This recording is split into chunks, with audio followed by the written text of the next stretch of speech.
Jadi kita terus doakan yang mudah-mudahan Allah memberikan jalan keluar, Allah memberikan pertolongannya, Allah memberikan perlindungannya kepada umat Islam di Gaza, begitu ya. Dan mudah-mudahan kita doakan, mudah-mudahan Allah menghancurkan tentara Zionis Yahudi laknatullahu alaihi. Ya. Berbagai kutukan, berbagai kecaman, saya sudah sering dan itu sama sekali tidak membuat bergeming, gitu ya. Yang bisa membantu menolong yang sebetulnya adalah militer, gitu ya. Yang militer itu harus dihadapi dengan militer. Ya. Nah sebetulnya yang berpotensi besar untuk bisa menolong itu adalah militer Mesir, karena betul-betul berbatasan. Ya cuma ternyata ya saya penguasa Mesirnya tidak bergeming sama sekali, ya tidak peduli dengan kondisi umat Islam di Gaza. Ya Bapak itu intermezzo buat kita semua bahwa kita harus tetap mengingat Pak ya, mengingat mendoakan saudara-saudara kita di sana ya. Mudah-mudahan ya Allah memberikan pertolongannya kepada mereka. Amin ya Allah ya Rabbal alamin. Baik para bapak, ya alhamdulillah kita sudah melewati Ramadan. Ya ada yang bocor Pak kemana Pak? Karena sedang dalam perjalanan, tapi perjalanannya juga ada syaratnya Pak ya.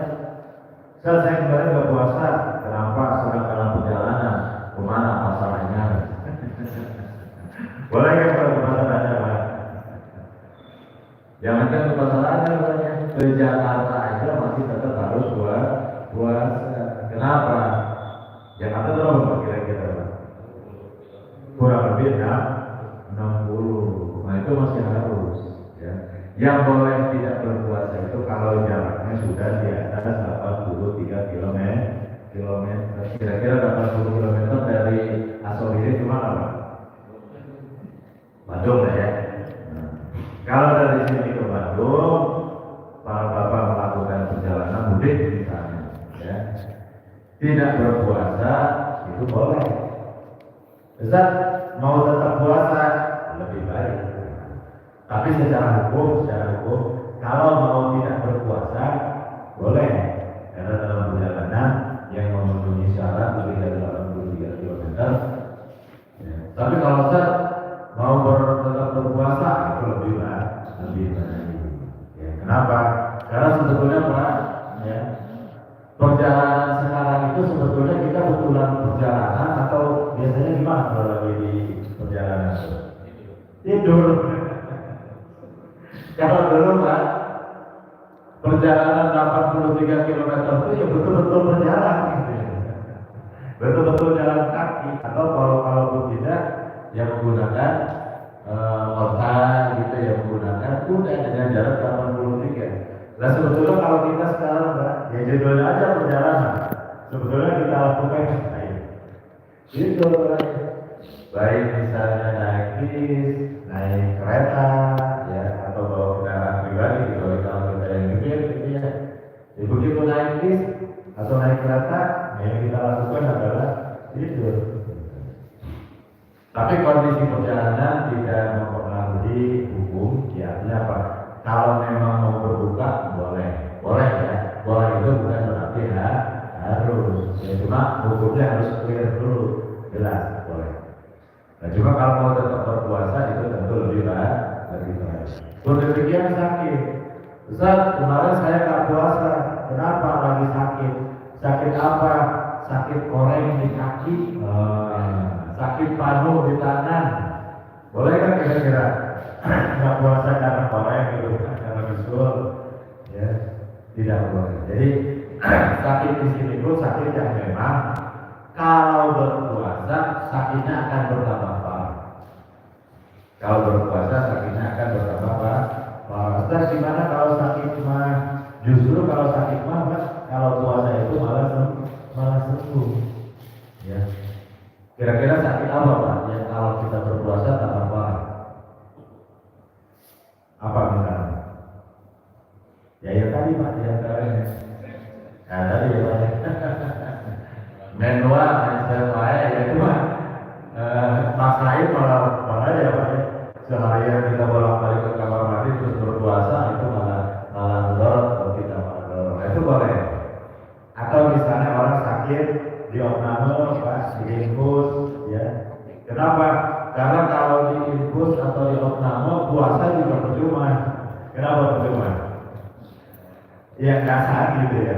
Puasanya tidak sah. Kenapa? Karena itu memasukkan nutrisi makanan dan tidak boleh. Ya. Orang berpuasa itu di opname atau diinfus. Ya artinya apa?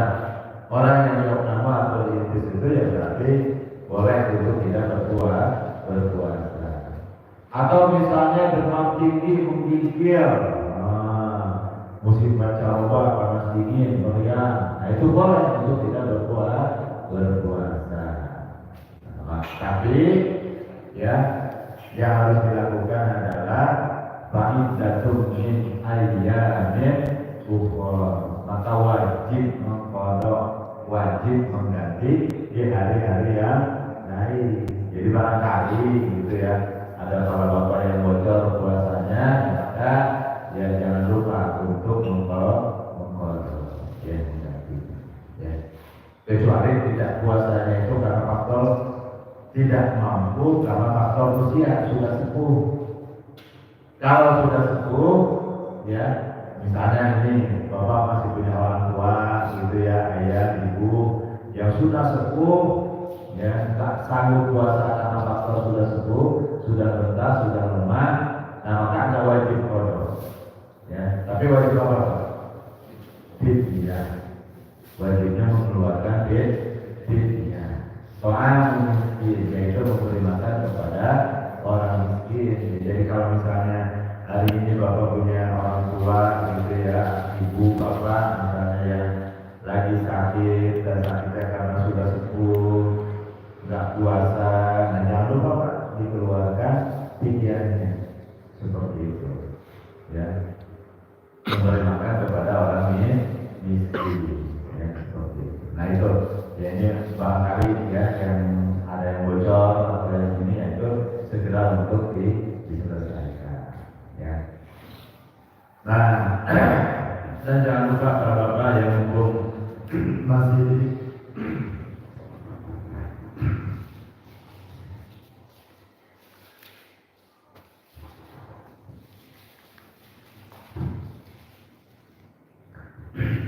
mumpung masih di bulan Syawal, tanggal berapa sekarang?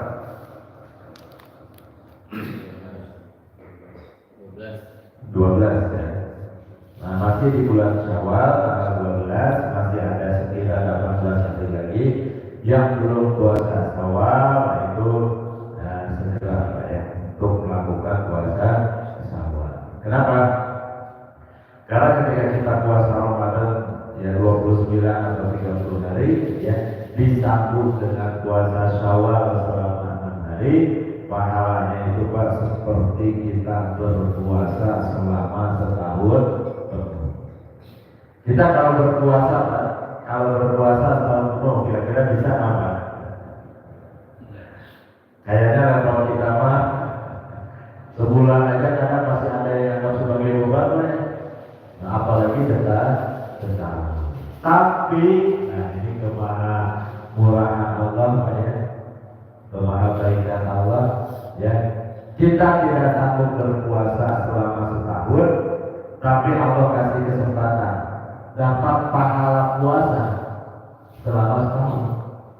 Dapat pahala puasa setahun cukup dengan puasa 6 hari. Tapi puasanya di bulan Syawal. Jadi kalau kemarin misalnya belum sempat sampai tanggal 12 ini belum sempat puasa Syawal karena lagi fokus silaturahim gitu ya, nggak enak.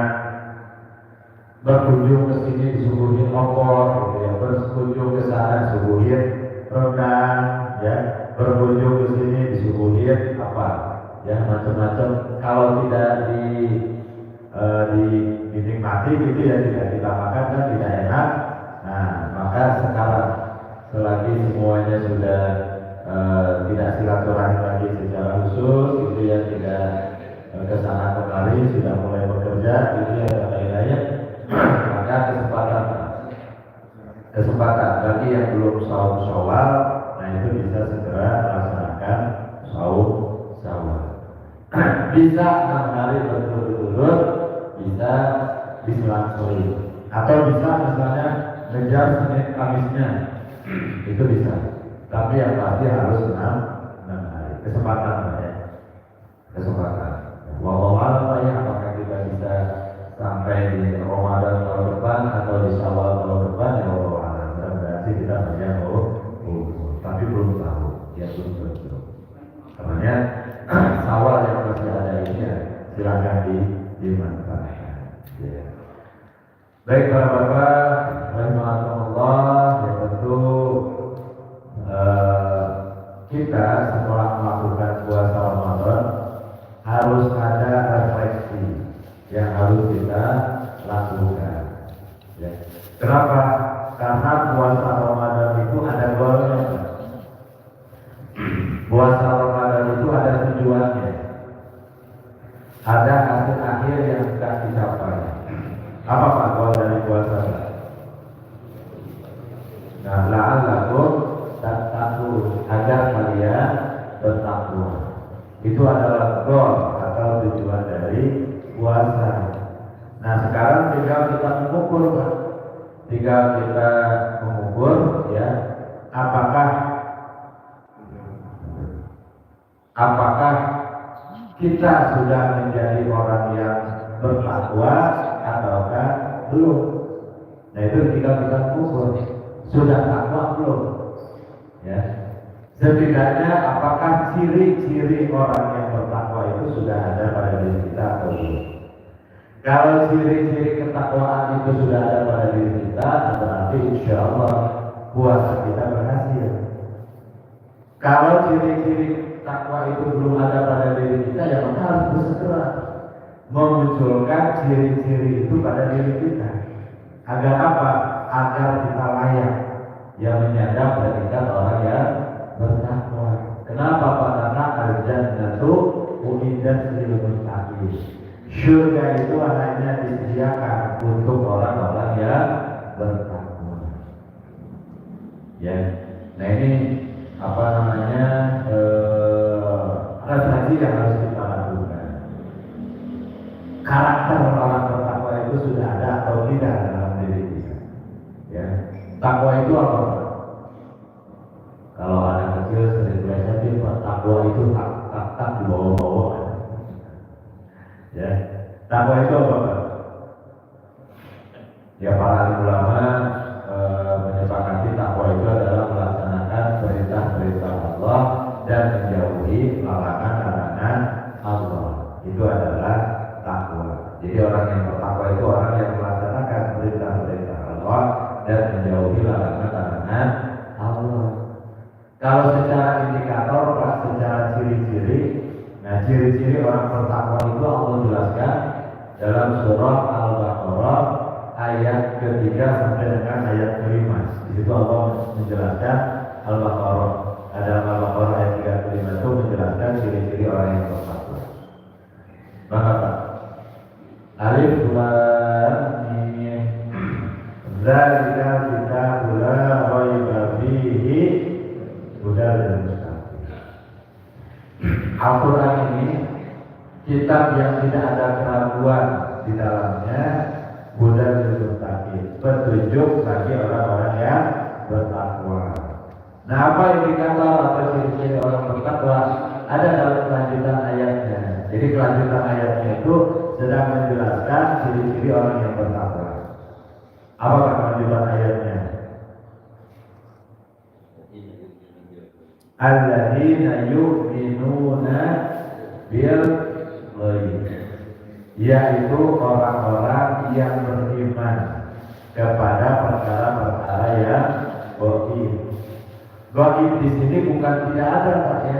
Gaib di sini ada, tapi secara indera kita tidak bisa mengisahnya atau tidak bisa mengindranya, tidak bisa mendeteksinya. Maksudnya dengan indera kita tidak bisa melihatnya, memegangnya dan sebagainya.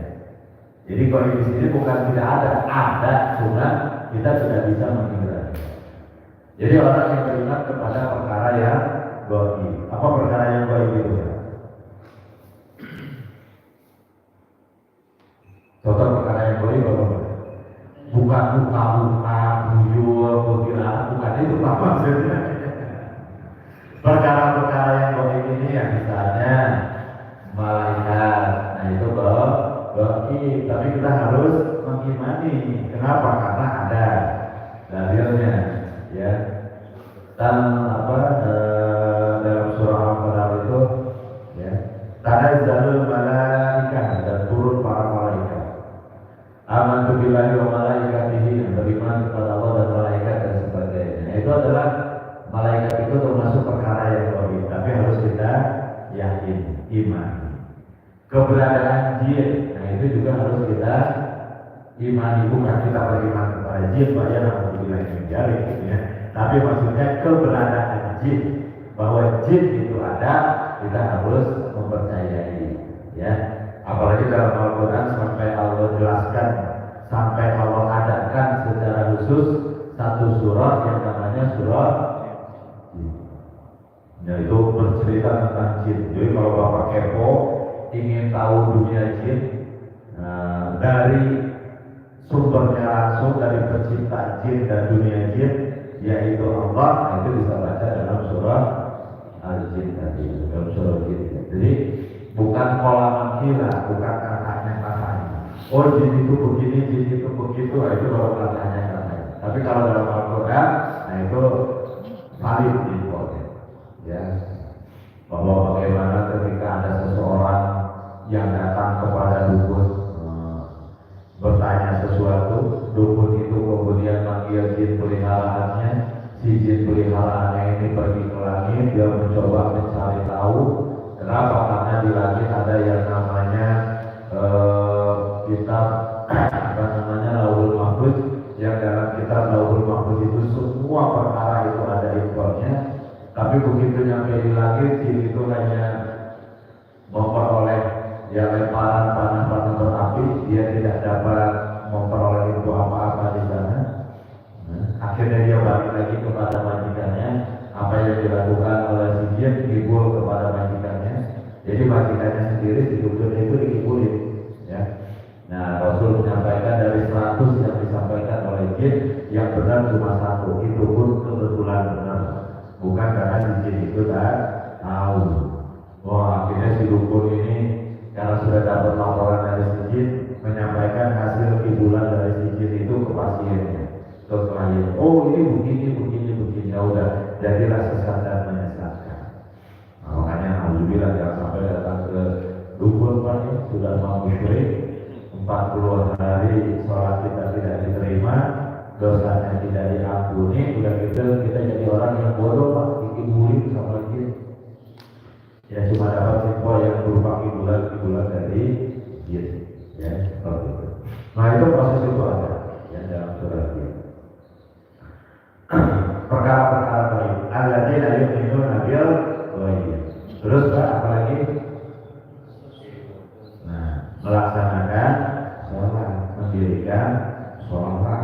Ya ciri orang bertakwa tentu ya Pak ya, melaksanakan ajaran Allah, perintah Allah, syariat Allah, yaitu dalam hal ini adalah sholat. Terus Pak, ya mengeluarkan zakat. Kemudian wa mimma razaqnahum yunfiqun, dan dari sebahagian apa yang dirizkikan itu diinfakkan, ya. Sedekah itu ada 2 macam Pak. Ada sedekah wajib, ada sedekah sunnah. Sedekah wajib ini yang disebut dengan zakat. Sedekah sunnah ini yang biasa kita sebut dengan infak. Jadi bahasa lain zakat itu adalah sedekah, tapi sedekah yang wajib, ya. Nah, terus apalagi Pak yang orang bertakwa itu dalam surah Al-Baqarah? Kalau lagi ini suka galau ya, padahal mah sudah awalnya. Apalagi Pak? Yang beriman kepada apa yang diturunkan kepada Nabi Muhammad dan yang diturunkan kepada sebelum Nabi Muhammad. Ya. Apa yang diturunkan kepada sebelum Nabi Muhammad?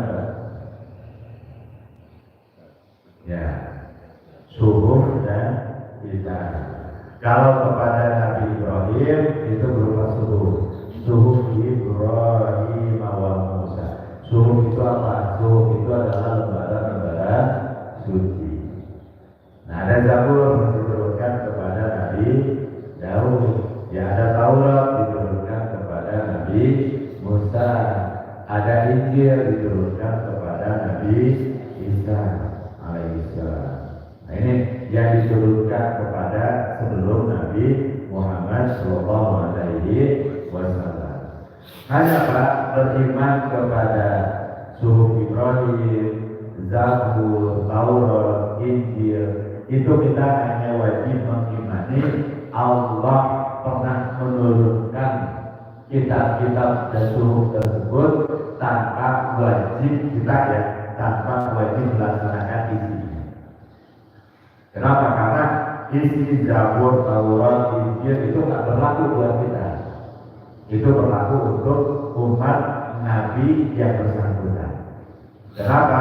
Karena syariat atau ajaran atau risalah Nabi-Nabi sebelumnya itu Pak memiliki dua karakter. Satu, ruang lingkupnya itu terbatas. Dua, ada masa expirednya. Ruang lingkupnya terbatas gimana? Dia berlaku hanya untuk umat di masa itu saja. Jadi risalah yang turun kepada Nabi Ibrahim yang hanya berlaku untuk umat Nabi Ibrahim. Yang turun kepada Nabi Daud hanya berlaku untuk umat Nabi Daud. Yang turun kepada Nabi Musa hanya berlaku untuk umat Nabi Musa. Yang turun kepada Nabi Isa hanya berlaku kepada Nabi Isa. Ya. Kemudian ada masa expirednya Pak. Ya, misalnya syariat yang turun kepada Nabi Daud itu berlaku di masa Nabi Daud. Ya, sampai kapan? Sampai kemudian Allah menurunkan syariat kepada Nabi Musa. Jadi setelah Allah menurunkan syariat kepada Nabi Musa, maka syariat Nabi Daud sudah tidak berlaku. Demikian syariat Nabi Musa itu berlaku. Sampai kapan? Sampai Allah menurunkan syariat kepada Nabi Isa. Ketika Allah menurunkan syariat kepada Nabi Isa, maka syariat Nabi Musa sudah tidak berlaku. Demikian syariat Nabi Isa itu berlaku sampai kemudian Allah mengutus Rasulullah Muhammad Shallallahu Alaihi Wasallam. Ya, kenapa? Karena kata Rasul, asyar'u ma qablana laisa syar'ana. Syariat-syariat sebelumku bukanlah syariatku. Jadi syariat-syariat sebelum Nabi itu kata Nabi bukan syariat Nabi. Ya. Kenapa? Karena kita Nabi perintahkan melaksanakan semua itu semata-mata melaksanakan ajaran Rasulullah Muhammad Shallallahu Alaihi Wasallam. Dalam masalah sholat kata Nabi, "Shallu kama ra'aitumuni usolli." Sholatlah kalian sebagaimana kalian melihat aku sholat. Umat-umat terdahulu juga disuruh sholat, tapi sholatnya bagaimana kita tidak tahu dan kita tidak perlu tahu. Yang kita ikutin adalah sholatnya Nabi Muhammad Shallallahu Alaihi Wasallam. Khudh anni manasikakum dalam masalah ini. Ambil dariku, laksanakan dariku manasik haji kalian. Umat-umat sebelum Nabi Muhammad juga melaksanakan ibadah haji. Cuma ibadah hajinya seperti apa kita tidak tahu dan tidak perlu mencari tahu. Ya, yang terlihat itu dalam sirah itu orang-orang terdahulu ketika ibadah haji pada saat tawafnya itu betul-betul berpakaian Pak. Jadi tawafnya itu telanjang bulat. Nah, seperti itu. Kemudian menyembelih hewan sesembahan dan sebagainya. Itu risalah terdahulu. Pun demikian misalnya Pak, risalah kurban, syariat kurban. Syariat kurban pertama kali turun kepada siapa? Nabi. Ada lagi kan sebelum Nabi Ibrahim? Nabi Adam, yaitu kepada Nabi dan Qabil. Itu sudah turun ya, syariat kurban.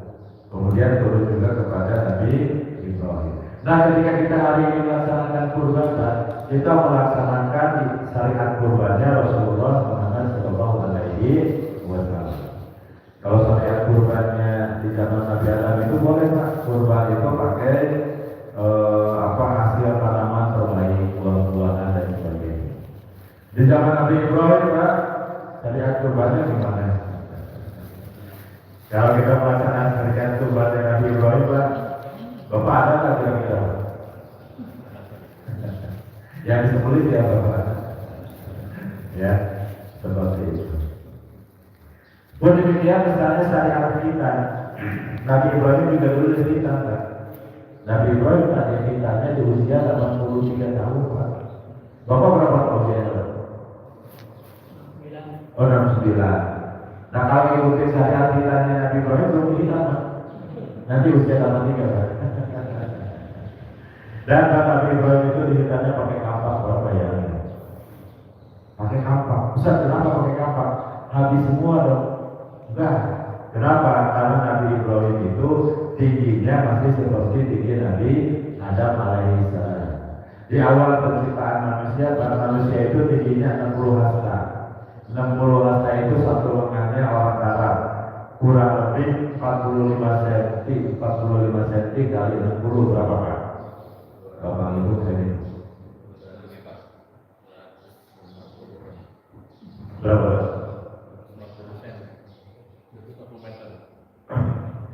60 kali 45 cm.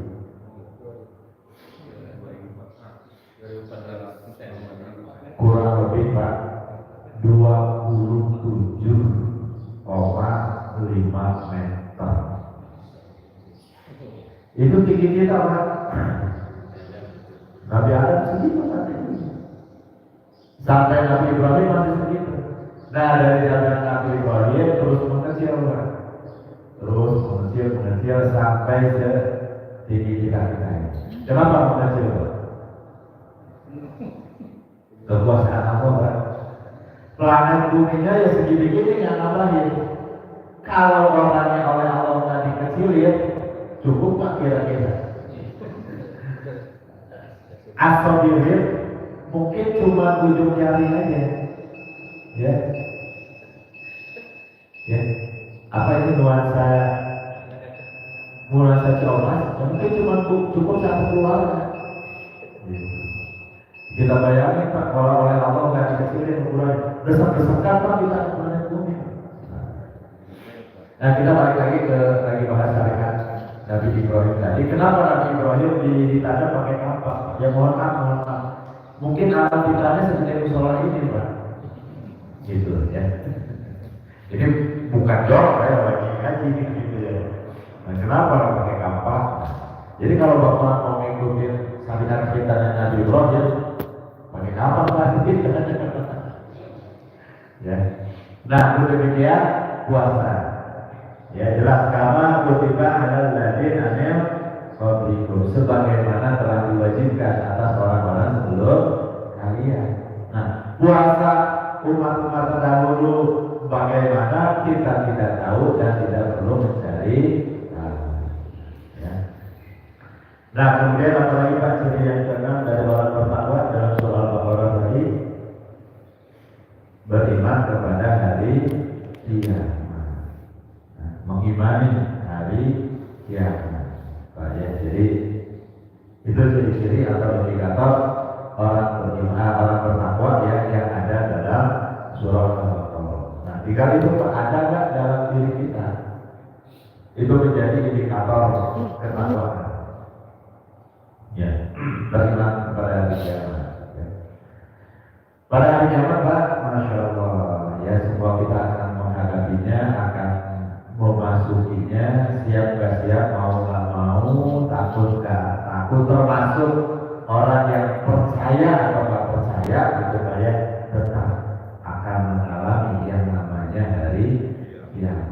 Hari kiamat di sini bukan semata-mata proses kejadian hari kiamat, tapi kehidupan akhiratnya. Wabil akhiratihum yuqinun, dan kepada hari akhirat mereka beriman. Pak, di akhirat itu ya Masya Allah ya, yauma yasdurun nasu astata yawa'amalahu, manusia dikeluarkan dari alam kuburnya. Alam barzah itu ada 3 macam Pak ya. Alam barzah itu ada 3 macam. Satu, paruh burung berwarna hijau, yang burung ini berterbangan di surga. Jadi alam barzahnya ada di surga. Itu buat siapa Pak? Buat para syuhada. Ya, dalam surah Al-Baqarah dijelaskan, janganlah kalian mengira orang-orang yang mati di jalan Allah itu mati, tapi mereka hidup. Nah, mereka tinggal di paruh-paruh burung berwarna hijau. Alam barzahnya para syuhada Pak berbeda dengan kita. Kemudian alam pengasuhan. Alam pengasuhan ini adalah untuk anak-anak kecil yang meninggal sebelum balik. Nah, di alam pengasuhan ini mereka diasuh oleh Nabi Ibrahim. Nah, baru untuk kita yang syahid, mudah-mudahan kita syahidnya. Wallahu a'lam kondisi syahidnya seperti apa, tapi kita harus punya keinginan untuk syahid. Makanya Rasul mengajarkan doa, Allahumma rzuqni syahadatan fi sabilillah. Ya Allah, rezekikanlah kepadaku kesyahidan di jalan. Ya Allah mengkondisikan kita syahidnya seperti apa ya Allah alam, tapi kita harus punya Pak keinginan cita-cita untuk syahid. Wah, Masya Allah Pak, syahid itu jalan kita menuju surga. Ya kita mengakuilah dosa kita seabrek-abrek Pak ya. Kalau hari ini kita terlihat sebagai orang baik, sebetulnya bukan karena kita baik kan? Apa? Karena Allah menutup aib-aib kita. Seperti itu. Nah, kalau orang yang syahid, para syuhada, nah itu berbeda alam kuburnya Pak. Alam barzahnya berbeda. Nah, orang yang meninggal biasa, mereka tinggal di alam kubur. Ya. Alam kubur itu beda sama kuburan Pak ya. Kalau kuburan di mana Pak? Kalau ada sini di kuburan di mana Pak? Campur ada ya teman-teman ya. Nah itu kuburan yang jaga siapa? Kalau ada yang jaga ya punca kuburan. Tapi kalau alam kubur, nah itu adanya di alam barzah. Alam barzah itu alam transit, alam perbatasan antara alam dunia dengan alam akhirat. Nah, alam barzah ini yang jaganya itu malaikat nanti. Yauma yasdurun nasu astata yawa'amalahu, manusia dikeluarkan dari alam kuburnya, dari alam barzahnya,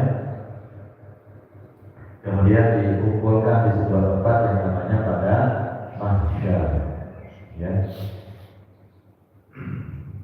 Yauma yaqumur ruhu wal malaikatu saffan la yatakallamuna illa man adina lahu rahman wa qala shawaba. Dzalikal yaumul haq. Yauma yanzurul mar'u ma qaddamat yadayhi. Jadi kita akan dikumpulkan yauma yaqumur ruhu wal malaikatu saffan. Pada hari dibangkitkan ruh-ruh, dibangkitkan manusia dan jin berbaris bersosok, wal malaikat dan para malaikat. Cuman kalau malaikat itu dia nggak masuk ke dalam barisan, dia ada di sekeliling barisan. Jadi kalau misalnya di sekolahan, ini analogi sederhananya, di sekolahan anak-anak lagi upacara gitu ya, siswa-siswa baris dan guru-guru kan barisan sekeliling, nah kira-kira gitu. Jadi kalau jin dan manusia itu ikut dalam barisan, kalau malaikat itu barisan sekelilingnya. Yauma yaqumur ruhu wal malaikatu saffan la yatakallam. Enggak ada yang bisa ngomong illa man adina lahu rahman, kecuali yang memperoleh izin dari Ar-Rahman, yaitu Allah Subhanahu wa ta'ala. Ya. Wa qala shawaba, dan itu pun hanya bisa ngomong yang benar, udah nggak bisa bohong lagi, udah nggak bisa bersilah-silah lagi. Zalikal yaumul haqq, itu adalah hari yang hak, yang pasti. Yauma yanzurul mar'u ma qaddamat yadah, hari di mana diperlihatkan dari setiap orang ma qaddamat yadah, apa yang telah diperbuatnya di dunia pada masyarakat. Jadi kita akan dibalaskan di sana bersosok, ya, dan akan diperlihatkan semua amal kita, dilihat bareng-bareng. Nah, yang harus diperhatikan Pak adalah pada saat amal kita diperlihatkan Pak, ya, sederhananya gini Pak, film kehidupan kita diputar Pak. Yauma yanzurul mar'u ma qaddamat yadah. Film kehidupan kita dari kita balik sampai kita wafat Pak, diputar, ditonton oleh semua orang, oleh istri, anak, adik, kakak, masyarakat, warga, bahkan ditonton oleh para nabi dan rasul, ditonton oleh jin juga, ditonton oleh malaikat, diputar. Nah, film kehidupan diputar, catatan amal berjalan. Apakah kita sebagai umat Islam, standar penilaian kita adalah syariat Islam atau ajaran Islam? Maksudnya gimana? Setiap yang kita lakukan sesuai dengan ajaran Islam, checklist pahala. Setiap yang kita lakukan melanggar ajaran Islam, checklist dosa. Terus itu Pak, dari mulai balik sampai wafat. Nah, film kehidupan selesai diputar, catatan amal dilihat. Banyak pahala, banyak dosa. Banyak dosa melewati jembatan Sirat setelah melalui berbagai proses, badan terbelah, masuk neraka, di neraka sampai dosa-dosanya setidaknya seimbang dengan pahalanya. Banyakkan pahala dengan rahmat Allah, selamat dalam mengikuti berbagai proses di padang mahsyar, selamat melewati jembatan Sirat yang bisa masuk surga dengan rahmat Allah. Bagaimana kalau dosa pahalanya seimbang? Nah, ini akan disimpan di tempat transit sementara namanya Al-Araf. Orang yang Al-Araf ini ada angin dari surga mencium aroma surga, ada angin dari neraka mencium aroma neraka. Berapa lama di Al-Araf? Sampai seluruh manusia selesai dihisab, dan itu bisa ratusan ribu tahun. Itu akhir perjalanan kita. Nah, yang paling penting kita lakukan dan ditarik kepada hari ini ya sebagai refleksi kita adalah apa yang akan dijadikan standar penilaian pada saat di masyarakat nanti. Ternyata Pak, yang akan jadi standar penilaian kita itu adalah ajaran Islam. Jadi setiap yang kita ucapkan, yang kita lakukan, kalau sesuai syariat Islam, sesuai ajaran Islam, checklist pahala. Kalau bertentangan, melanggar, dan sesuai dengan ajaran Islam, checklist dosa. Nah, sementara tadi pasca Syawal ini kita harus merefleksi diri, apakah ketakwaan itu sudah ada pada diri kita atau belum. Takwa itu melaksanakan perintah-perintah Allah dan menjauhi larangan-larangan Allah. Kumpulan perintah dan larangan Allah, inilah yang disebut dengan ajaran Allah, aturan Allah, syariat Allah, risalah Allah. Ya, inilah yang disebut dengan ajaran Islam. Jadi ajaran Islam itu Pak sebenarnya adalah kumpulan perintah dan larangan Allah. Dan kalau kita lihat ajaran apapun dalam Islam itu pasti kalau nggak perintah ya larangan, kan begitu. Nah, makanya orang yang bertakwa itu orang yang mau melaksanakan ajaran Islam.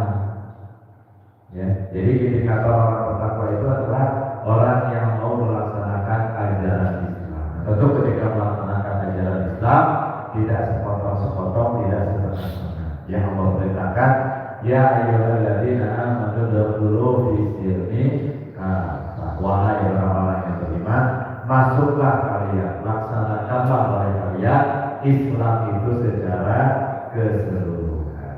Ya, jadi indikator ketakwaan adalah itu. Sejauh mana hari ini kita melaksanakan ajaran Islam dalam seluruh bidang kehidupan, dalam masalah akidah, ibadah, makanan, minuman, pakaian, akhlak, hubungan dengan sesama, aturan-aturan dengan sesama, akad-akad dengan sesama, muamalah-muamalah dengan sesama. Nah, sejauh mana kita melaksanakan itu sesuai dengan ajaran Islam, itulah indikator ketakwaan kita, dan itu juga indikator keberhasilan kita dalam puasa